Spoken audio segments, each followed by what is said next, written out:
così una cosa che mi incuriosisce era capire se qual è e se c'è stata una differenza a livello di annata, perché quando si assaggia questo vino si sente una forza legata al frutto che colpisce, insomma, cioè ha un'intensità, una persistenza e una forza che personalmente mi sorprende veramente. Quindi mi chiedevo se l'annata è stata più calda, se c'è stata una maggiore esperienza del produttore, se è cambiato qualcosa tra queste due annate. Partendo dal principio che alla fine i vini che io realizzo sono una piramide, che quindi a seconda, come dicevo prima, sono tante le etichette ma non tutte sono possibili ogni anno. Sta di fatto che nel Kairos, pur considerandolo, come si può dire, il Dosien Cru, il secondo vino dopo l'Arlequin, di fatto non è proprio così, perché se io nelle annate meno fortunate, come può essere 5 e 10, di per sé, non producendo Amarone e non producendo Arlequin, quelle che sono le uve che altrimenti sarebbero destinate a produrre Arlequin e Amarone vanno a finire nel Kairos, per cui in un certo senso hai sempre l'eccellenza di quello che l'annata ti ha dato. Poi sì, sono 15 varietà, ma si modifica ogni anno a seconda di quello che è la mia interpretazione dell'andamento climatico in relazione alla genetica del vitigno, si modificano le percentuali, come anche può succedere che un'uva non partecipa e viene sostituita da un'altra. Io dichiaro sempre minimo 15, ma talvolta potrebbe essere che sono 16 o 17, non vanno mai sotto i 15. E talvolta succede che uno rimane fuori dal gioco perché fatalità impiantato in quel vigneto non è andata bene, ma viene sostituito con un altro, per cui l'eccellenza c'è sempre. Poi inevitabilmente il clima fa la sua parte, per cui se c'è l'annata che ti dà freschezza, ce l'hai perché hai discussione termica, ce l'hai perché hai avuto un po' più di piovosità, che hai avuto una rosa più mite e via dicendo. Questo sicuramente si trova.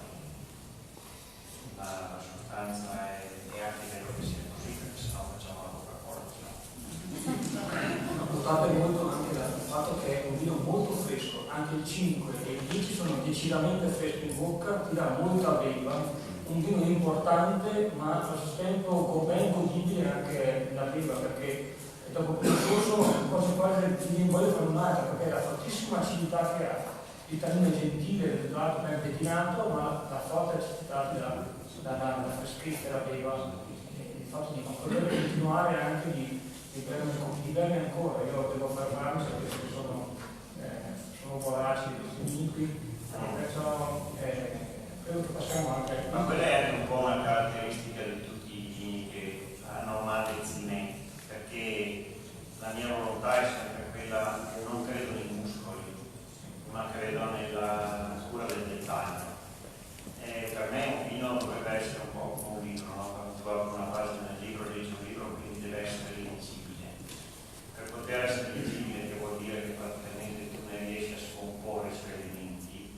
Adesso per me è più facile perché sono al mestiere, perché ho usato la tradizione, ho usato anche tutte le tecnologie presenti sul mercato, per cui a volte riesco anche a identificarle in sé, loro medesime praticamente, se ci sono o non ci sono, e quindi questo è un vantaggio. Però sta di fatto che i segreti di un grande prodotto alla fine sono il tempo, come dicevo prima, perché Madre Natura ha stabilito dei tempi.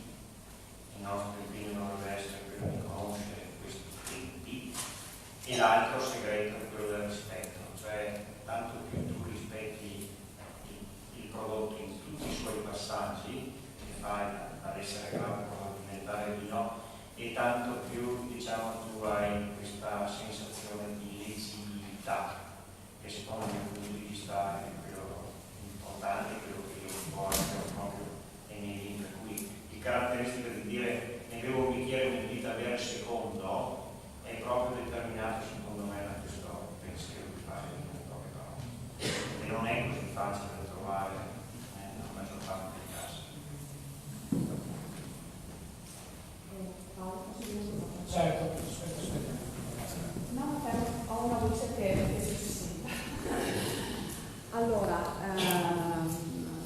particolarmente onorata di essere qui. Lei prima ha detto, signor Celestino, che esporta il 90% dei suoi prodotti. Ecco, io ho in enoteca lo 0,0001 magari dei suoi prodotti che propongo e ho sempre, da quando li ho, propongo questo vino come lo Chateauneuf du Pape della Valpolicella, perché anche quello ha un sacco di vitigni all'interno, quindi è veramente spettacolare sentire da lei comunque questa cosa che cosa è riuscito a fare. Dall'altro però le chiedo anche, lei si sente più artista o più vignaiolo?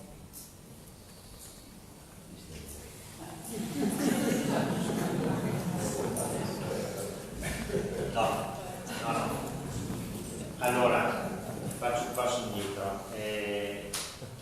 Intanto, quando io sono entrato nel mondo della viticoltura in maniera attiva, perché io arrivo dal mondo della zootecnia, fino a 24 anni ho sempre seguito zootecnia e la conosco molto bene. Io facevo il formaggio e dopo i primi passaggi non mi serviva più il termometro per sapere quando il latte era pronto per il caglio e poi per essere spaccato.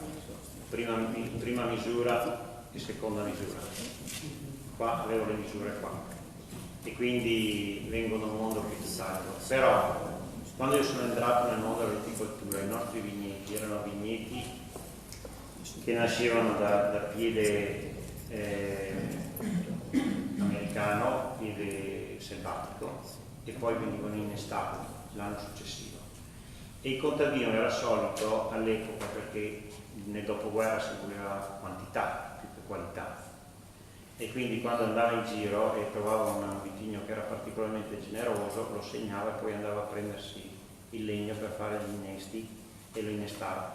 Così facendo ha creato un vigneto plurivarietale. Di fatto l'Arlequin del caso, basta che facciamo un passo indietro di 30 anni e lo trovavamo nei nostri vigneti, con il di tutto e di più. Cos'è che abbiamo perso in questi 30 anni? In questi 30 anni abbiamo perso il fatto che siamo andati sempre di più verso una selezione clonale, a una selezione anche dei portainnesti per avere una regolarità di produzione e via dicendo. E su questo va anche bene, però abbiamo perso la cosa più importante, che queste molte varietà, al di là del fatto che nel passato nei vigneti c'erano anche degli alberi da frutto e quant'altro, abbiamo perso quella capacità di rigenerare il terreno, perché a seconda della pianta si nutre di determinati elementi e ne rilascia altri. Adesso, passando al monoclonale, oltre che alla monocoltura, andiamo ad attingere quei determinati elementi, ma poi non ritorniamo più niente. E non abbiamo nello stesso tempo ciò che ci libera dalle tossine di questo impianto. E ora come ora siamo arrivati, per assurdo, perché ingordi, dico io, e sentiamo il vigneto a novembre e dicembre, a gennaio ci piantiamo quello nuovo. E questo lo fanno tutti i grandi nomi che ci sono qua anche nel paniere Valpolicella. Una volta c'era una rotazione e quindi stiamo veramente perdendo delle grandi cose. Poi mi ero dimenticato la domanda. più artista.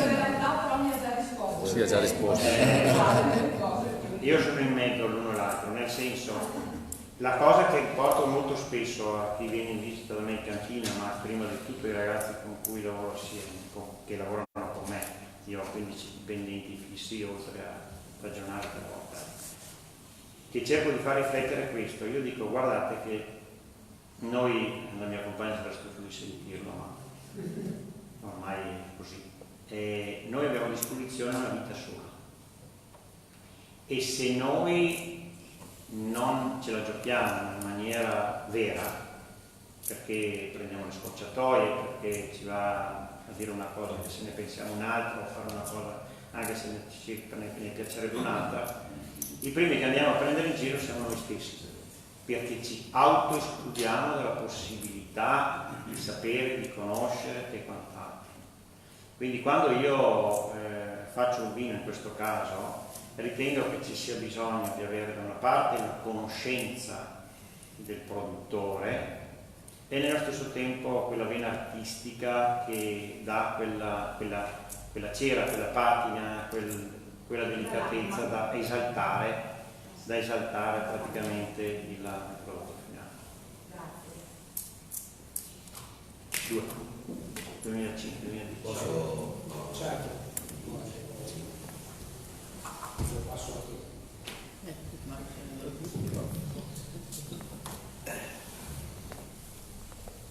Dopo Fabio non avrò il coraggio di mettere nel naso, nelle lingue, nelle descrizioni fatte. Volevo solo fare una valutazione di tipo sociopolitico, che in questo particolare momento politico in Italia vedere presentare questo vino, dove, permettetemi il termine, integrazione fra 15 vitini, affiancato ad una iniziativa, un percorso importante che Leo sta seguendo, oggi mi ha riempito il cuore, veramente. L'unica preoccupazione che ho in questo momento sono i 300 magnum che ci hai messo a disposizione, ti giuro non basteranno. Quindi comincia a pensare ad almeno altri 200 pezzi che ci dovrai dedicare, e se non hai il magnum ci vanno bene anche 2 bottiglie, perché credo che è talmente pregno di messaggio quello che quest'anno Paolo, a cui va il mio grande Paolo, ha messo assieme alla delegazione di Verona, sarà un successo assoluto. Quindi grazie a quello che Celestino ci mette a disposizione, ma anche alla coinvolgenza di questo progetto di Alveo, credo che avremo veramente bisogno di aumentare la disponibilità, quindi comincia a pensarci. Io ho un po' litigato con Paolo qua sul prezzo, ma non tanto per il prezzo da portarmi a casa me, perché è stata una cosa simbolica, ma per il prezzo che viene ricondizionato, diciamo, come offerta. Ti credi impressionanti pazzeschi? Perché non riuscirai più a tornare sul mercato. No, io capisco quella cosa lì, però secondo me, come dicevo prima, essendo questo qua un prodotto verticale che si può trovare a 50 euro come a $300, e chi beve a $300 è contento di averlo bevuto, e chi beve a 50 è anche fortunato perché l'ha bevuto. Così valeva per questa iniziativa, perché secondo me, non perché, ripeto, volevo portare a casa più io, ma perché sono sicuro che il vino va. Io ne ho riservato 350 magnum perché Paolo erano titubanti un po' sulla riuscita della cosa. Poi la settimana scorsa, non so chi di voi mi ha battuto gli altri 200 che non ho sentito, e detto eventualmente li sposteremo sull'annata che andiamo a imbottigliare a breve, perché non ci sono, ma proprio non ci sono. E questo ci sta, ma perché si poteva sfruttare di più senza rubare nulla a nessuno a favore di Alveo. Questo ne ero convinto del fatto, senza riserve, però non mi hanno ascoltato. Per fortuna. Grande volontà da portare a casa. È vero, confermo entrambe le cose. Non l'abbiamo ascoltato sul prezzo di vendita, confermo. E soprattutto confermo il fatto che Celestino si è battuto non per il prezzo che noi paghiamo il vino a lui, ma si è battuto da subito per il prezzo, per il valore del vino, e quindi il valore del vino e il valore dell'iniziativa, e di questo devo dire che lo ringrazio veramente di cuore.